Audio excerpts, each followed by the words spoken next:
Hey, welcome World Entertainment. And are gamers getting priced out of actually being able to play the games and even afford to buy the consoles, the PCs and the whatnots to actually be able to play these games? That seems to be the indication right now. And with GTA 6 on its way at some stage, I'm sure it'll be out this century, we know that they've been trying to push to get the games priced minimum of $100. Well, now interesting things have happened because the Nintendo Switch 2, its pricing has come out and it's been quite a debate, but the head of Nintendo America has weighed in on it and said something that has just irked gamers and really has pushed gamers out of the market almost. Now, it should be noted, as of time of this recording, the indication is that the Switch 2 is already selling like hotcakes.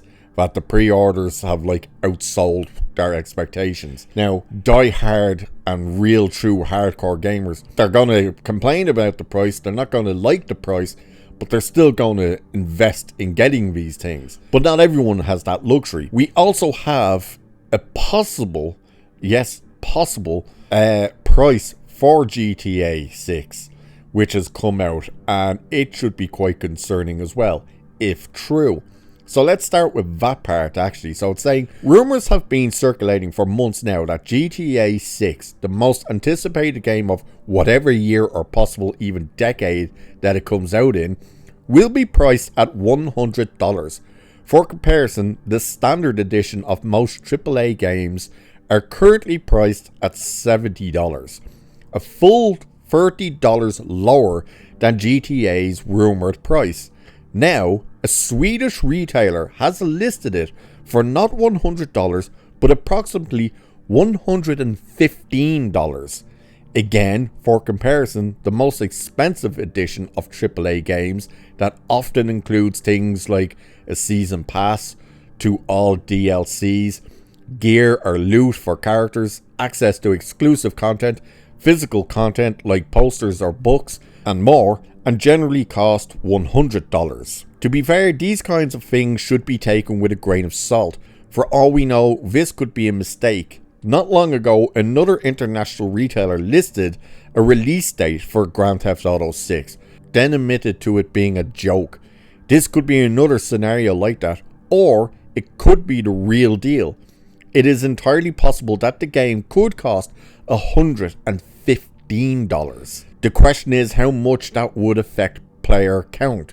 There are definitely those that are so excited for GTA 6 that they would pay $115 for it without giving it a second thought. The GTA games are usually fairly long games, and the online component that comes with it makes the game even longer for those enjoying it. So they're saying here that basically what I had said at the start of the video, which is your hardcore gamers regardless will pay out the price. But the thing about this price of $115 now, the way they're working that is they're working it in Swedish money. So it's marked down as $99 in Swedish franc. I think it says francs. To be honest, it says it's a Swedish website, yet the pricing I'm pretty sure is Swiss francs because it's CHF.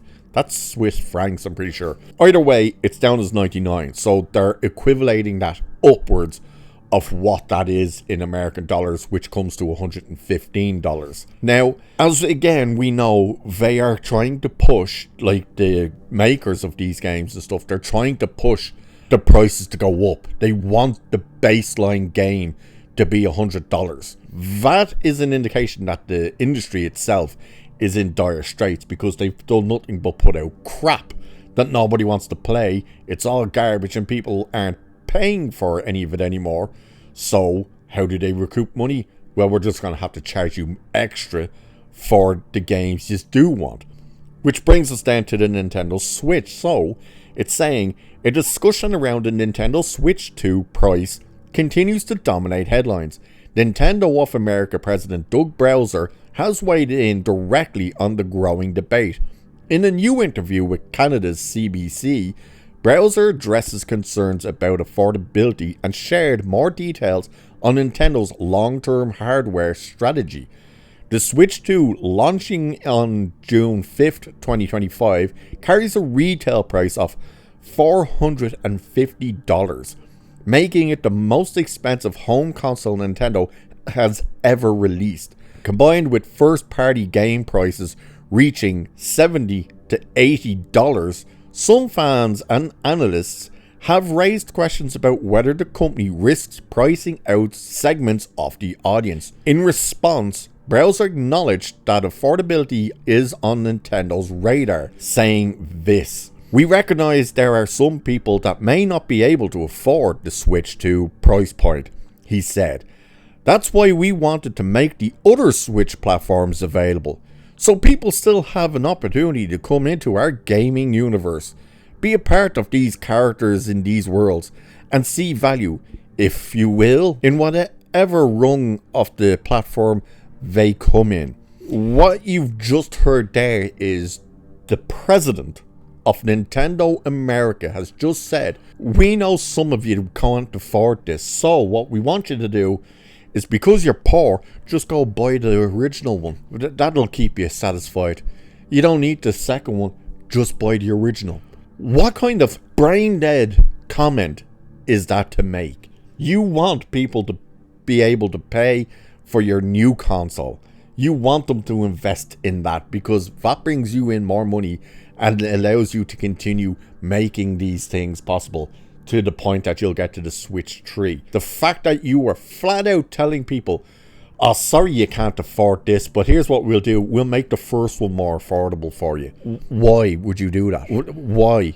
And this is the thing. What they're saying their strategy is for the platforms and the technology is to maintain and update the Nintendo Switch 1 so that if you can't afford the Switch 2 and you just buy the Switch 1, at least the games and stuff will keep getting updated so you can continue to play.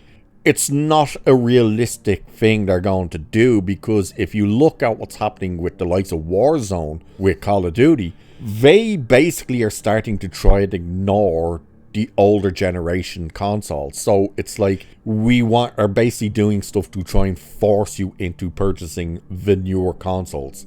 They've even said, "Oh, we want dual maps on Warzone, but the only way we're going to get to that is we have to ignore the previous generation consoles." But the fact that you're literally saying you're going to be priced out, but don't worry, we got you. Here, have the hand-me-down console instead. And then you have just games alone for other systems that they want to try and charge you over $100.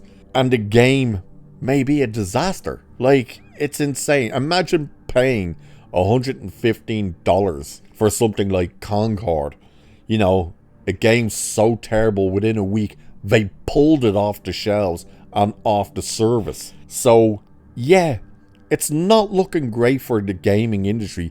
And when we just see what happened with Ubisoft right now, which is Assassin's Creed Shadows absolutely crash and burned, it's such a disaster that they ended up having to basically sell all of the stock off of Ubisoft to Tencent. And what Tencent did was they took 25% of the company, which means they took Assassin's Creed, Far Cry, and Rainbow Six and left Ubisoft with all the dog shit nobody plays anymore. That is the scenario the gaming industry is in. And when you have comments from presidents of gaming industries coming out and saying, "Hey, we know you can't afford it, so just buy the older stuff," that's insane. So with that, let us know in the comments whether you're interested in buying the Switch 2. Are you going to purchase or be willing to pay over $100 for a game like GTA 6? Let us know. And with that, I'll leave it there for this one. So cheers, and I'll catch you in the next one.